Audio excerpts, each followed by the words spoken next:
Listener discretion is advised.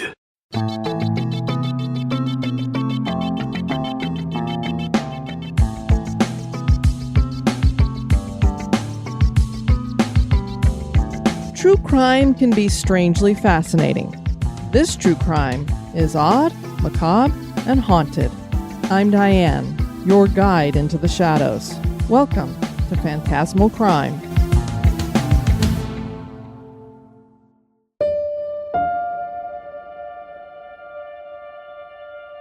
Murder is a ghastly matter. At the hands of a loved one, it truly becomes heinous. Most murder victims are murdered by someone they know, and a high percentage are killed by either a lover or spouse. This is not a new statistic. History proves that to be a fact. Polstead, Suffolk, England was not a place where one would expect a murder to occur, particularly in 1827. But a crime of passion did take place here, and a young woman was left dead. The horrifying murder was nicknamed the Red Barn Murder because of the location of the murder. The paranormal takes center stage in the solving of this crime, as the victim's stepmother was visited by her spirit at night 3 times. And then there's the cursed skull of the murderer and his spirit. Thomas Martin was a mole catcher in Suffolk, England. While mole catching doesn't sound very glamorous, it was a lucrative business at the time, making more money than a teacher and about the same as a police officer. And it took a very skilled professional. So Thomas was a valued member of society. He had 2 daughters, Anne and Maria. Maria was a beautiful girl, and she caught the eye of many men in the town, and she didn't mind catching the eye of the boys. Maria embraced the attention and also her sexuality. She ended up pregnant twice by 2 different men before she turned 24. This would be pretty scandalous in our era, but imagine around the Victorian era. One of those children died as an infant. His father was the brother of a man named William Corder, and this would be the man to bring Maria to her end. William Corder was a 22-year-old man who was the never-do-well son of a rich farmer.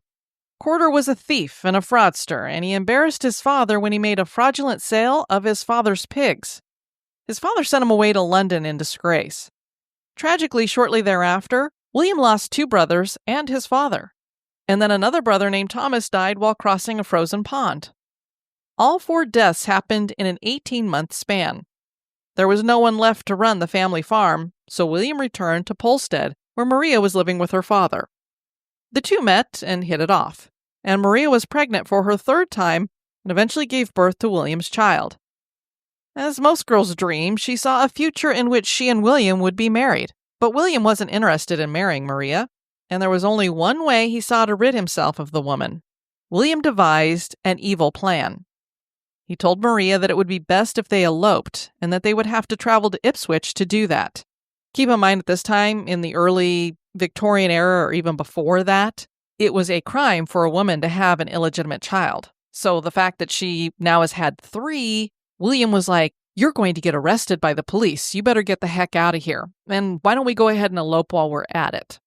So he's informed Maria that he's heard these rumors that the authorities are looking for her to charge her for having illegitimate children. And so he's like, we need to have a place to meet up. And then when we do that, we can run off together. So we're going to meet up at this certain location, and then we're going to run off to some other place, probably Ipswich, and we'll go ahead and get married there, and then we'll find someplace else to live other than Polstead. He chose a location they both knew, perhaps a place where they had carried on their love affair. And that place was the Red Barn on Barnfield Hill. Keep in mind that he had to be specific about which barn this was going to be, because nearly all the barns at that time were painted red. He instructed Maria to disguise herself as a man so the authorities would not catch her. Maria did as William instructed, and she met him at the Red Barn on May 18th, 1827. She was never seen alive again. William was nowhere to be found either right after that. Initially, no one was panicked because Maria had told her stepmother that the couple was planning to elope, so that's what everyone thought. And then William began showing up in Polstead again. William visited the Martins and told them that the couple had settled on the Isle of Wight. He then explained that Maria had not accompanied him because she feared the judgment of family and friends. And even though she was now married, she was worried that her previous indiscretions might get her arrested.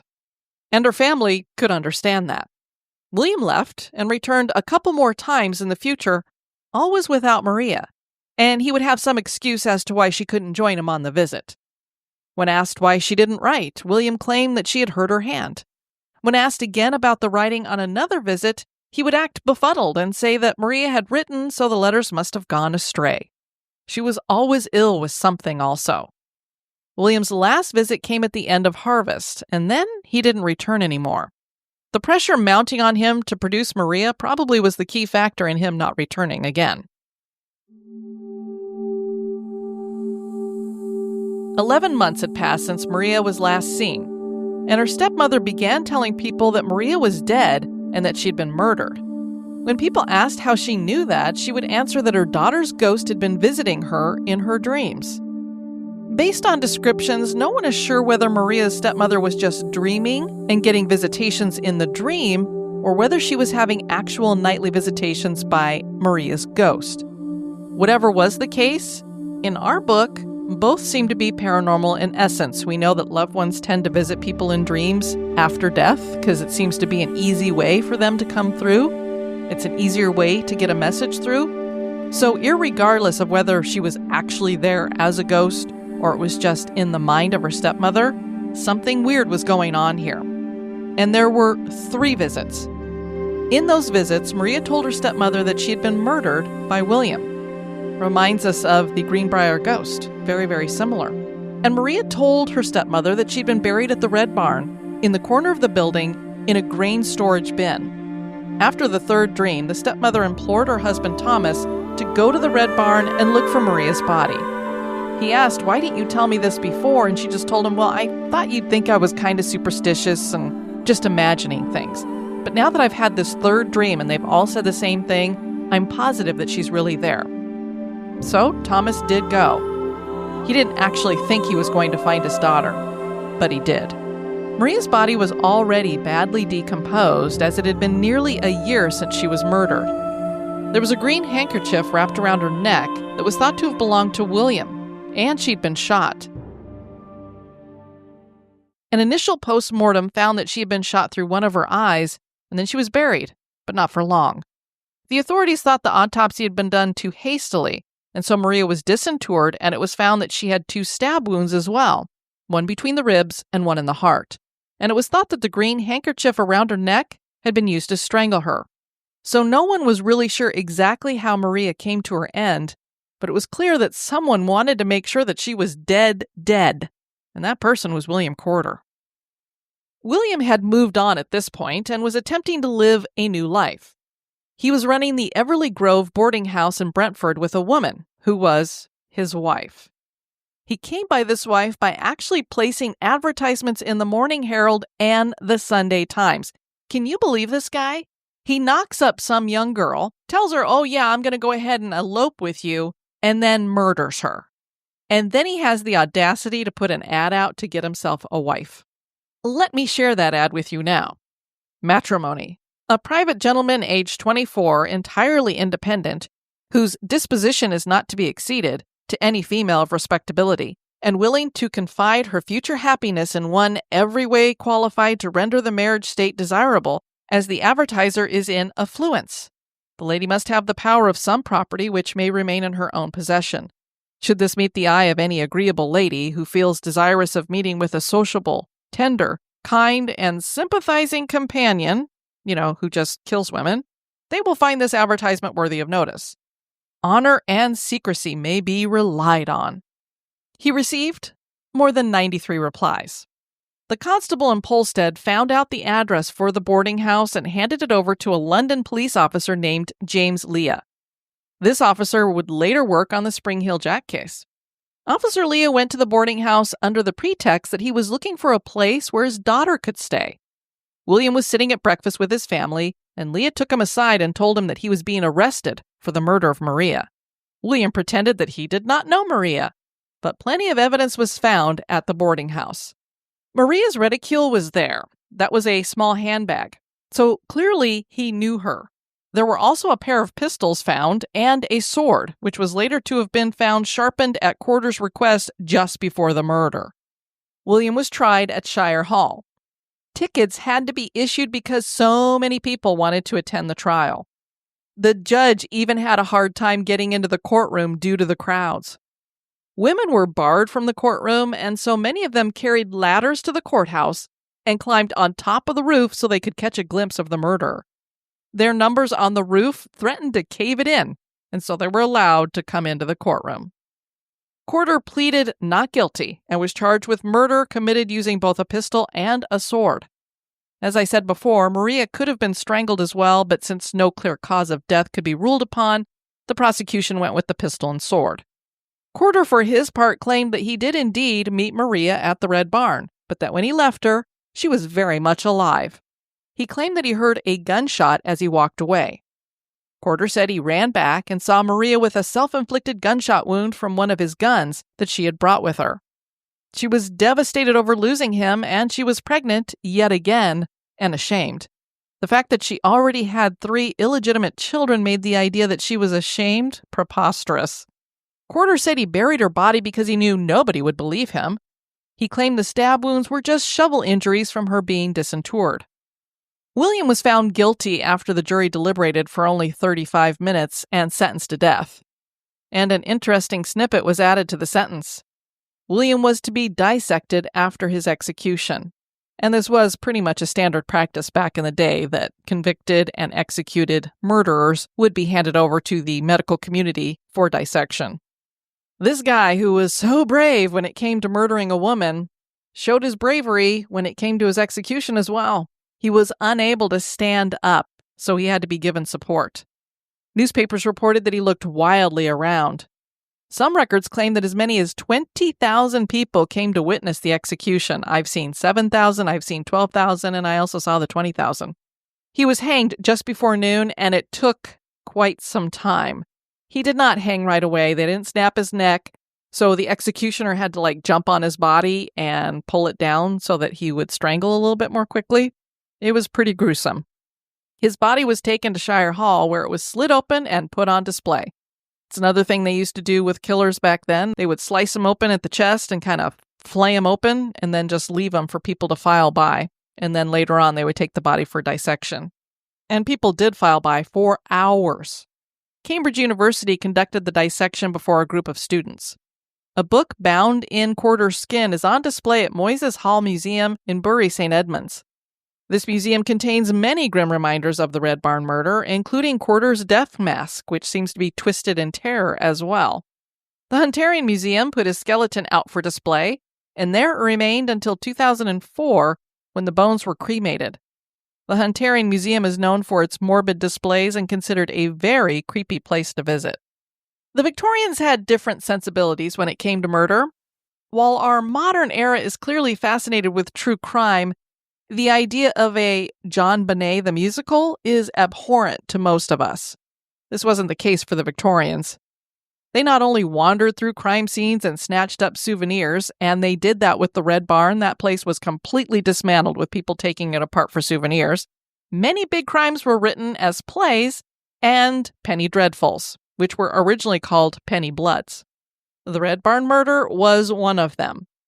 And now a little break for a word about one of our sponsors.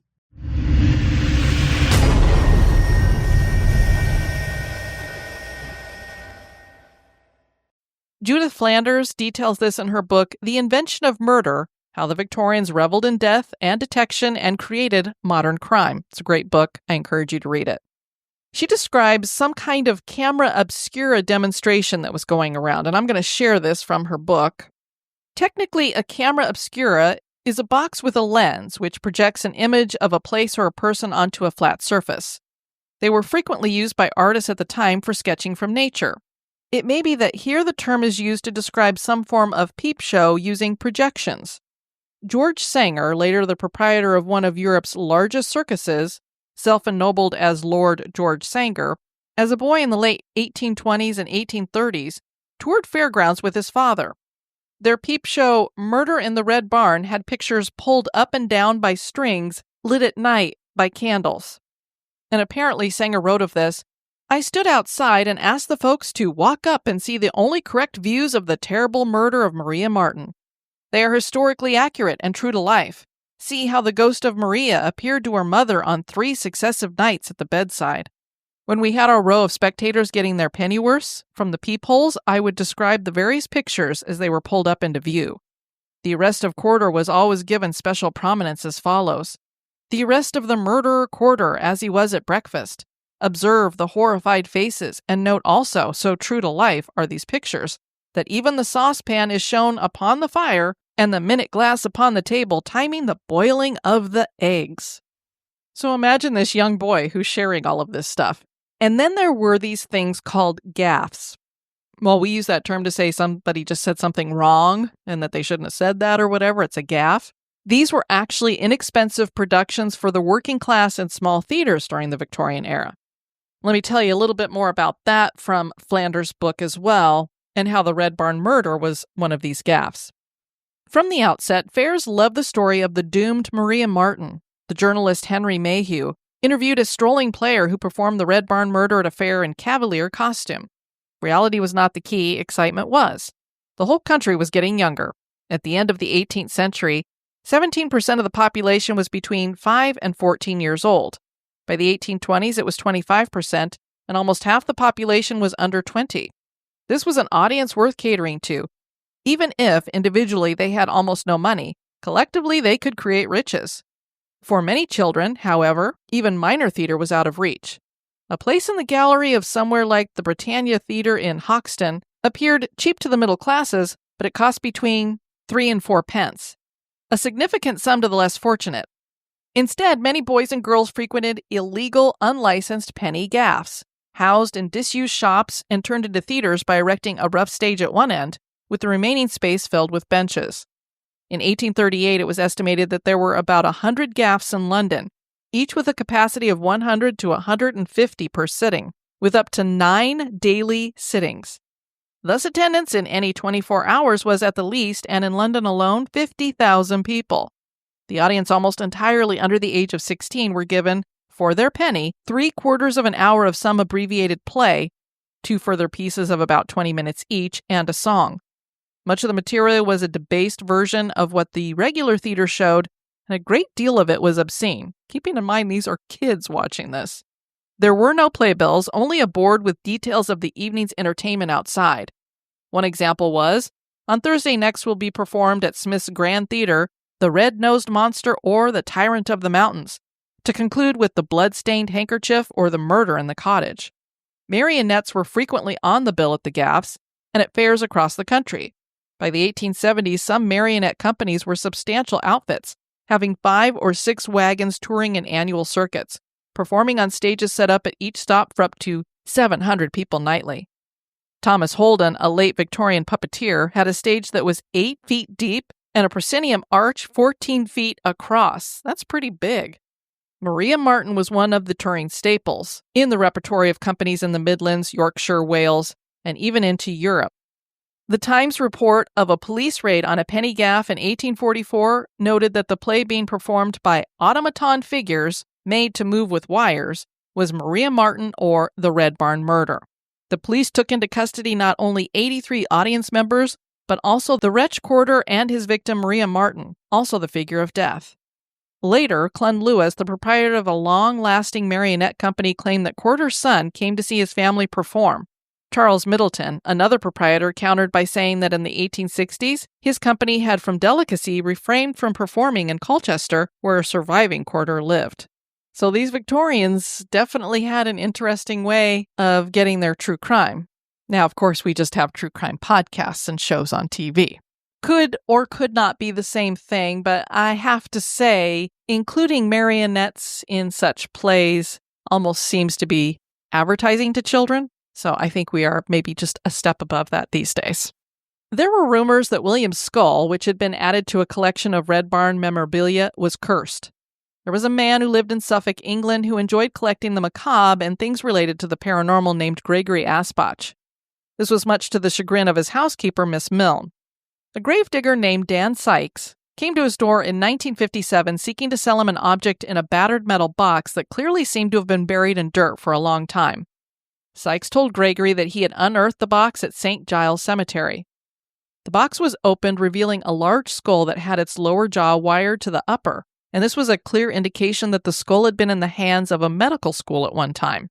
A small handwritten note on the inside read, "Leave well be, it will summon the dead." Gregory paid the gravedigger £5 for the skull and sent him on his way. He then placed the skull on his desk to examine more closely the next day. That evening at 1 a.m., Mrs. Milne banged on his door and reported that she heard someone down in his study. Gregory grabbed a gun and the two went to the closed door, and they could hear the shuffling of feet and some mumbling on the other side of the door. The two burst the door open, and Mrs. Milne screamed as the beam of their flashlight hit a skull on the desk. There was no one in the room, and Gregory got Mrs. Milne to calm down after explaining he had acquired the skull that afternoon. She had already called the police, so they showed up and took a look around, and also found no one else in the house. The next day, Gregory began to wonder if this skull he had could possibly belong to a murderer he had heard stories about from many decades before. He pulled a book from a shelf by Robert Thurston Hopkins titled Adventures with Phantoms. He turned to the section on the hanging of William Corder at the Old Bury Jail. The story went that a Dr. Kilner worked at the West Suffolk Hospital where Corder's skull had ended up, and he decided to take it, replacing it with another skull. Shortly after getting the skull home, Dr. Kilner started seeing the ghost of Corder, who demanded that his skull be returned. One of Kilner's maids saw the spirit as well, and she said he looked like a real person in old-fashioned clothes. Then Dr. Kilner started experiencing a bunch of bad luck, and he decided to rid himself of the skull. He was told he needed to bury the skull near where Corder had been executed, and that was the old churchyard at St. Giles.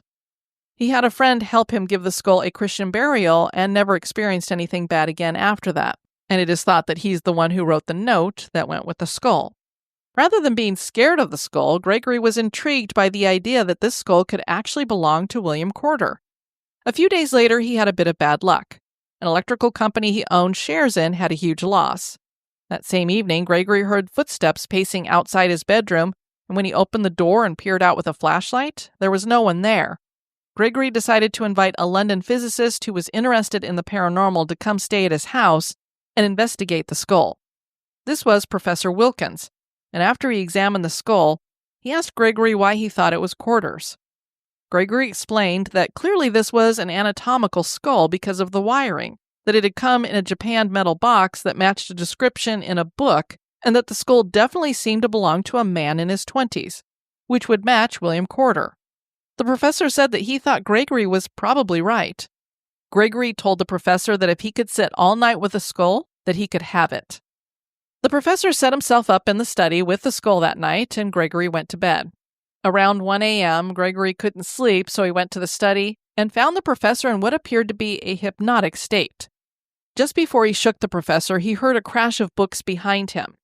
He spun around and saw a man in period clothing with a beaver skin hat making his way out of the study and into the hallway. The figure seemed to have a mist around it. Gregory followed it and watched it disappear. Right after that, Professor Wilkins seemed to come back to his senses. He explained to Gregory that he had been looking at the skull's eye sockets when they started to glow. He thought that only a few minutes had passed, but when he looked at his watch, he had lost several hours. The professor declared the skull evil and told Gregory he needed to get rid of it. He also said that he had a vision of Corder's execution, and he could feel the young man's wrath. As he explained this, Gregory watched a mark around the professor's neck get darker. He told the professor to look at his neck, and the man was astonished to see the mark that was getting redder. They decided they needed to put the skull back in its box and return it to the cemetery, and they apparently did that, but the legendary story ends with the police visiting Mrs. Milne to inform her that her employer had been found hanging in the St. Giles churchyard with another man wrapped around his waist who seemed to have had a heart attack from fear. They thought this was a suicide, that the professor was trying to assist him with the suicide, and that he had a heart attack and died in the process. That story is shared by Chris Halton. This story seems to have been inspired by stories or legends that were told about Dr. Kilner, so it's like Chris expanded the original story. That original story started about 50 years after Corder's execution, and indeed it was that Dr. Kilner had taken the skull from where it was being kept in this collection of Red Barn murder memorabilia at the time, and he brought it home, and after he brought it home, he started seeing ghosts and hearing voices. Late one night, he woke up to loud noises in the room below. When he went to inspect the creepy sounds, he found the cabinet where he kept the skull had opened on its own, The box that he kept the skull in was smashed, and the skull itself had been mysteriously moved across the room. The doctor was so disturbed by these events that he gave the skull to a friend who buried it, and these unexplained disturbances ceased. So both of those could be fanciful stories. But was it possible that Dr. Kilner was haunted by the ghost of Quarter? And did Maria Martin appear to her stepmother to let her know that she had died and where she was buried? All of that is for you to decide. Thank you so much for joining me on this phantasmal crime. If you have a true crime that has something paranormal connected to it that you'd like to hear about, you can write me at historygoesbump@gmail.com. I've been your host, Diane. Join me on the next episode for another trip through the shadows. This has been a production of History Goes Bump.